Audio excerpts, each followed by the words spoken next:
দর্শক আপনাদের সবাইকে স্বাগত নন্দন সরাসরিতে আমি মইনুল ইসলাম আপনাদের সাথে যুক্ত আছি রাজধানীর শাহবাগ মোড় থেকে।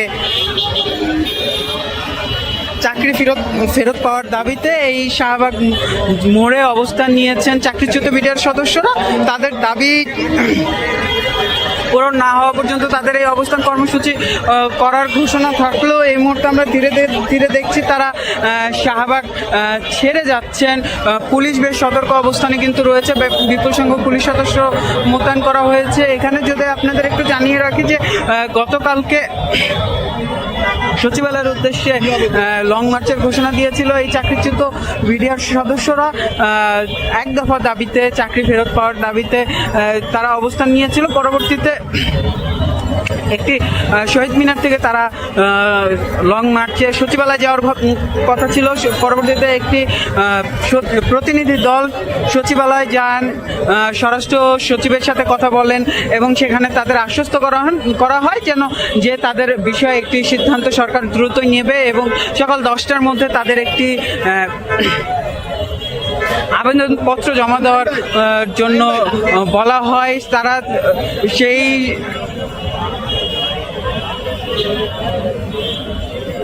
কর্মসূচি থেকে শহীদ মিনারে এসে যে প্রতিনিধি দলটি, সেই প্রতিনিধি দলটি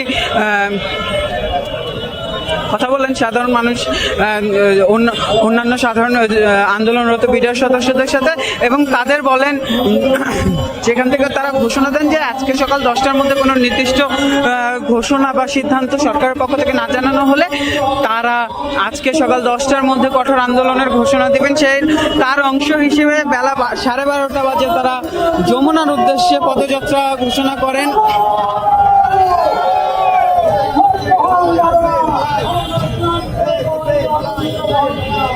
যমুনার উদ্দেশ্যে পদযাত্রা করেন। প্রথমেই তারা যে শাহবাগ থানার মুখে শাহবাগ থানার সামনে পুলিশের বাধার মুখে পড়েন এবং পরবর্তীতে তারা সেই বাধা অতিক্রম করে শহীদ যে জাতীয় জাদুঘর, সেই জাদুঘরের সামনে আসেন। সেই জাদুঘরের সামনেও পুলিশের ব্যারিকেড তারা ডিঙে শাহবাগে আসেন এবং যমুনার উদ্দেশ্যে রওনা দেওয়ার চেষ্টা করেন, যমুনার উদ্দেশ্যে যাওয়ার চেষ্টা করেন, কিন্তু পুলিশের বাধার মুখে তারা আর যমুনার উদ্দেশ্যে যেতে পারেনি। তাদের এই শাহবাগে আটকে দেয় পুলিশ এবং এখানেই তারা অবস্থান করছে। আমরা দেখছি যে পুলিশের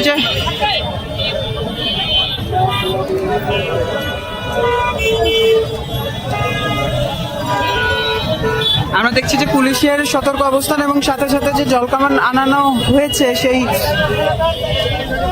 জলকামানও প্রস্তুত করা হচ্ছে। খুব সম্ভবত পুলিশ তাদের এই শাহবাগ ছেড়ে যাওয়ার জন্য ব্যবস্থা গ্রহণ করবেন। শাহবাগ যেহেতু খুবই ব্যস্ততম একটি সড়ক, সেই সড়কে যান চলাচল বন্ধ থাকলে পুরো ঢাকায় এর প্রভাব পড়ে। পুলিশ সদস্যরা তাদের সরিয়ে দেওয়ার চেষ্টা করছেন এবং খুব সম্ভবত তারা কোনো অ্যাকশনে যেতে পারেন।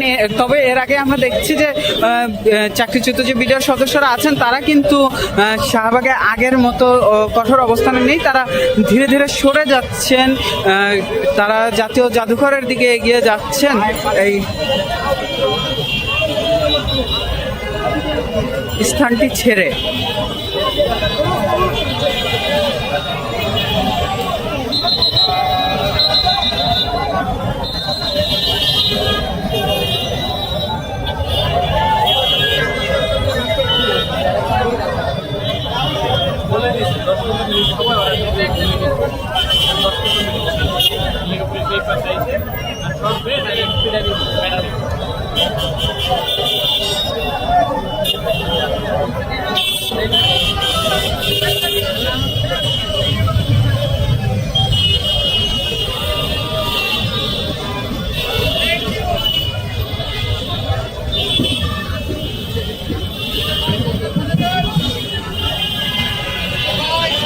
আমরা দেখছি ধীরে ধীরে পুলিশ সদস্যরা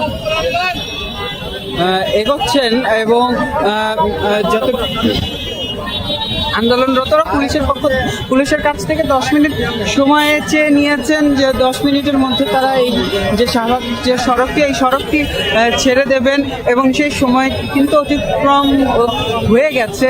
এই মুহূর্তে আন্দোলনরতরা ধীরে ধীরে যেমন শাহবাগ জাদুঘরের দিকে এগিয়ে যাচ্ছেন, এই মূল সড়কটি ছেড়ে, তেমনি পুলিশ সদস্যরাও ধীরে ধীরে সামনে এগোচ্ছেন এই যে সড়কটি ছেড়ে দেওয়ার জন্য, খালি করার জন্য।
আসলে এখানে যে বিশাল সংখ্যক আন্দোলনকারীরা উপস্থিত আছেন, তাদের ঠিক নেতৃত্বে যারা আছেন তাদের কিন্তু সম্পূর্ণভাবে নিয়ন্ত্রণ করতে পারছেন না নেতৃত্ব দানকারীরা। একটি পক্ষ যদি দেখায় একটু ক্যামেরার চোখে, একটি পক্ষ শাহবাগের প্রধান সড়কটি ছেড়ে গেলেও কিন্তু আরেকটি পক্ষ এখানে বসেই আছেন, তারা এই জায়গাটি ছাড়ছেন না।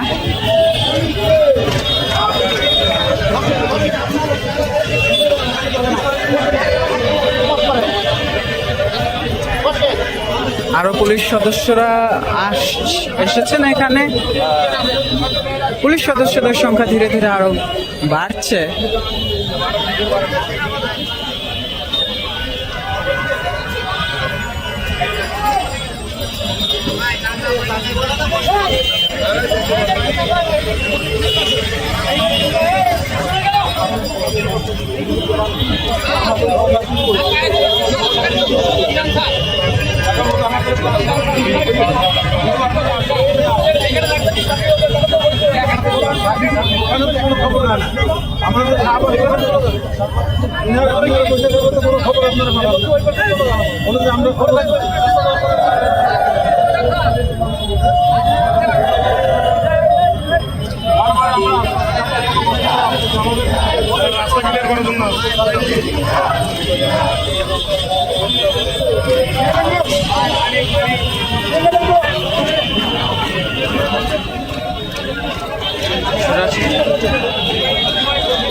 আপনারা এইভাবে খালি করে করে দিচ্ছেন ভাই।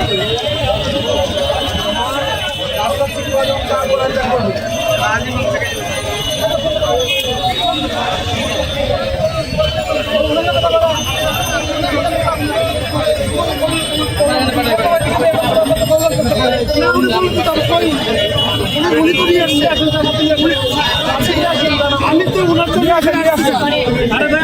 আসছি, উনি বললে চলে বাড়ি চলে যাবো।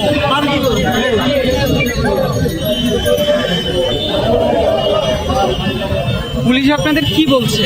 পুলিশ বলতেছে ওই যে 7-5 বলতেছে আর কি। কালকে এক কথা বলছে, আজকে পুলিশ স্বরাষ্ট্রমন্ত্রী সেই আমাদের সাথে তাল ভাড়া করতেছে। আজকে এই সমস্যা, কালকে এই সমস্যা। এই রাস্তা বলুক, স্বরাষ্ট্রমন্ত্রী আমাদের বলুক যে তোমাদের কোনো ফয়সালা দেবো না, যা করছি সেটাই চলে যাবো, সমস্যা কি? উনি তো যে শুরু থেকে এ পর্যন্ত আমরা তো এখানে মারামারি করতে আসিনি। ওনার কি সৎ সাহস নাই বলে দেখ যে মিডিয়ার তোমরা হাসিনা যা করছে আমরা এটাই সঠিক, এটাই মানে নেবো, বলুক সৎ সাহস নাই বলুক, আমরা চলে যাবো। আমাদের তাল ভাড়া করার কি কারণ? আজকে না কালকে প্রোগ্রাম পরশুদিন এইটা ওনার মতো একজন এই গুরুত্বপূর্ণ দায়িত্বে থাকা লোক যদি এইভাবে এই পাবলিক নিয়ে জনগণ নিয়ে তার রং তামাশা করে, ওনার কি এটা উচিত? উনি বলুক, সমাধান দিক যে হবে না। আচ্ছা, আপনাদের তো এখন সড়কটা ছেড়ে দেওয়ার কথা বলছে, এইখানে আপনাদের বক্তব্য কি? আমাদের বক্তব্য স্বরাষ্ট্রমন্ত্রী স্বরাষ্ট্র উপদেষ্টার সাথে আমরা সাক্ষাৎ চাই, এইটা আমাদের আর অন্য কিছু না। আপনাদের এক পক্ষ তো রাস্তা ছেড়ে গেছে, ওই পাশে চলে গেছে, আপনারা বিভিন্ন লোকজন বিভিন্নভাবে কথা বলে দুজনকে সরাচ্ছে, দুজনকে এইটা বুঝাচ্ছে ওইটা বুঝাচ্ছে, এই হলো অবস্থা। আচ্ছা, আপনাদের যে 3 দফা দাবি ছিল সেই 3 দফা দাবি সম্পর্কে তিন দফা দাবি সবার দাবি একই দাবি, এখনো সেই দাবিতেই আছে।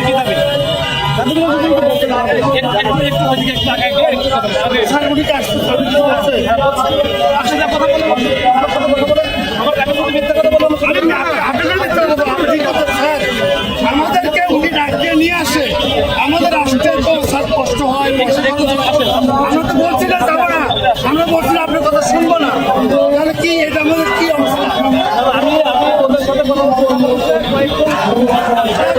অবশ্যই শুনবে, উনি কি নেতৃত্ব দিচ্ছে, ওনার নেতৃত্বে যদি আসতে পারে চাইতেও পারবে।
আমরা যেমনটা বলছিলাম যে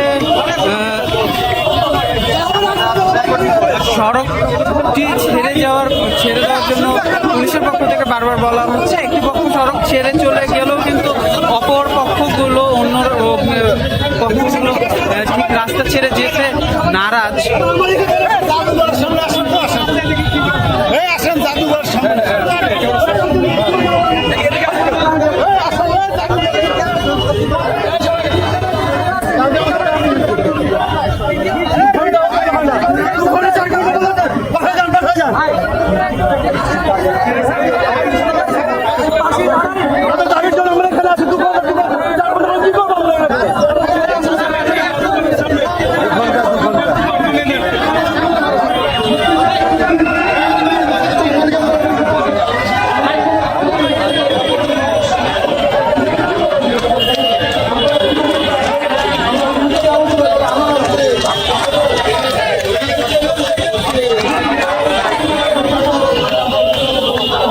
যেমনটা আমরা বলছিলাম যে পুলিশ সদস্যরা এই যে শাহবাগ সড়কটি এটি আন্দোলনরতদের ছেড়ে দেওয়ার জন্য বারবার অনুরোধ করছিলেন এবং তারা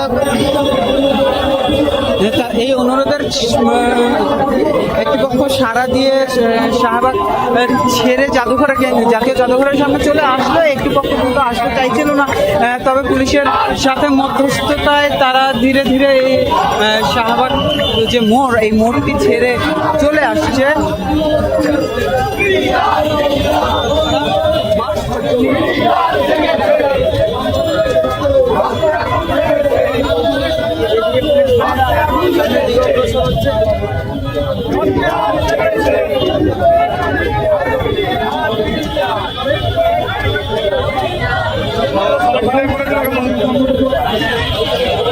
ঠিক কোনো প্রকার সংঘর্ষ ছাড়াই বিডিআর সদস্যরা এই মোড়টি ছেড়ে দিয়েছে। আপনাদের যদি একটু জানাই যে 3 দফা দাবিতে চাকরিচ্যুত বিডিআর সদস্যরা দীর্ঘদিন ধরে আন্দোলন করে আসছিল। গতকালকে তারা শহীদ মিনার অবস্থান নেয় এবং শহীদ মিনার থেকে তারা মার্চ টু সচিবালয় কর্মসূচি ঘোষণা করেছিল। সেই মার্চ টু সচিবালয় কর্মসূচি থেকে এই মুহূর্তে তারা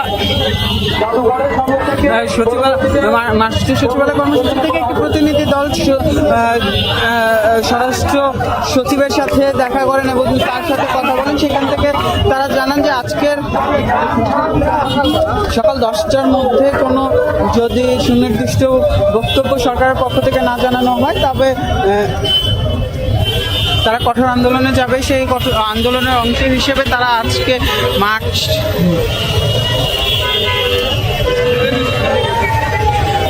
প্রধান উপদেষ্টার বাসভবন যমুনার উদ্দেশ্যে পদযাত্রা ঘোষণা দেন। সেই পদযাত্রায় তারা প্রথমেই শাহবাগ থানার সামনে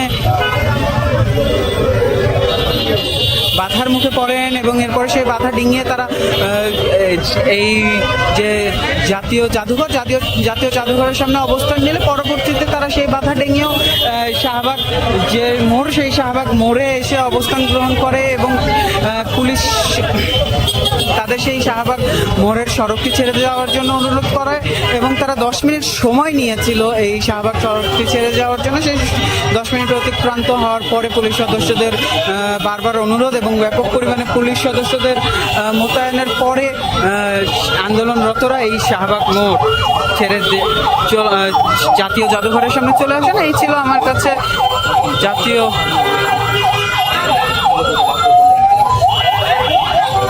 শাহবাগ থেকে সর্বশেষ। এতক্ষণ আমাদের সাথে থাকার জন্য ধন্যবাদ।